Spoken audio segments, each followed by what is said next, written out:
ఏపీలో ఇటీవల జరిగిన ఎన్నికల్లో జనసేన పార్టీ అధినేత పవన్ కళ్యాణ్ అఖండ విజయం సాధించారు.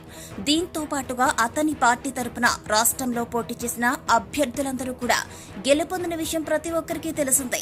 అయితే డిప్యూటీ సీఎం మంత్రిగా బాధ్యతలు స్వీకరించిన పవన్ కళ్యాణ్ తనకు కేటాయించిన శాఖలకు సంబంధించిన అధికారులతో సమావేశాలు నిర్వహిస్తూ బిజీగా గడుపుతున్నారు.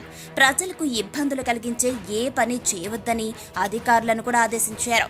అధికారులకు ఉద్యోగులకు పలు ఆదేశాలను జారీ చేశారు. అయితే ప్రెజెంట్ ఆయన ప్రజల్లోకి వచ్చి వారి సమస్యలను తెలుసుకున్నారు. వారికి నేనున్నాను అంటూ భరోసా కల్పిస్తున్నారు.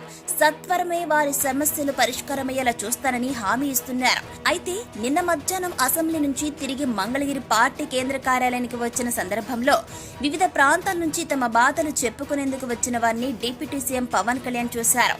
వెంటనే కాన్వాయ్ ఆపి మరీ ఆఫీస్ ముందు కుర్చీలు వేసుకుని బాధితులతో మాట్లాడి అర్జీలు తీసుకున్నారు. కొన్ని అర్జీలకు సంబంధించి అప్పటికప్పుడు అధికారులతో ఫోన్లో మాట్లాడారాయన. వారి సమస్యలకు త్వరగా పరిష్కారం చూపాలంటూ అధికారులను ఆదేశించారు. దీంతో పవన్ కళ్యాణ్ చేసిన పనికి వారంతా కృతజ్ఞతలు తెలిపారు. అయితే జనసేన అభిమానులు పవన్ ఫ్యాన్స్ మాత్రం మినిస్టర్ సబ్ యాక్షన్ షురూ చేశారంటూ కామెంట్లు చేస్తున్నారు. మినిస్టర్ పవన్ కళ్యాణ్ ప్రజా దర్బార్ తెరిచారంటూ జనసేన అఫీషియల్ ట్విట్టర్ అకౌంట్ కూడా ఓ ప్రత్యేక వీడియోను పోస్ట్ చేసింది.